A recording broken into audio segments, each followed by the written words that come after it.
ఇప్పటికే 8 వారాలు విజయవంతంగా పూర్తి చేసుకొని 9వ వారంలోకి ఎంట్రీ ఇచ్చింది. అయితే బిగ్ బాస్ సీజన్లో మొదటి బోరింగ్ అనిపించేలా సాగినప్పటికీ రాను రాను మరింత రసవత్తంగా మారింది.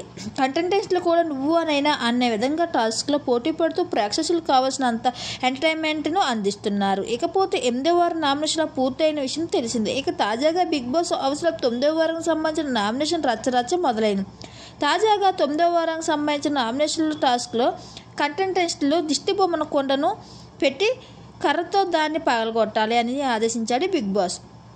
అయితే తాజాగా విడుదలైన ప్రోమోను పెట్టి చూస్తూ 9 వారాల నామినేషన్లో కూడా గొడవలు సాగినట్లు తెలుస్తుంది. కన్ఫర్మేషన్లో భాగంగా కొందరు కంటెస్టెంట్లు ఎనియాని టార్గెట్ చేసి 9వ వారం నామినేషన్ కూడా సంబంధించిన ప్రక్రియ ముగుస్తున్నట్లు తెలుస్తుంది. తాజాగా అందిన సమాచారం ప్రకారం 9వ వారం నామినేషన్లో 8 మంది నామినేషన్ అయినట్లు తెలుస్తుంది. అందులో ఎనియా, గీతు, శ్రీసత్య, రేవత్, కీర్తి, రాజశేఖర్, రోహిత్, వాసంతిలు అయినట్లు తెలుస్తుంది.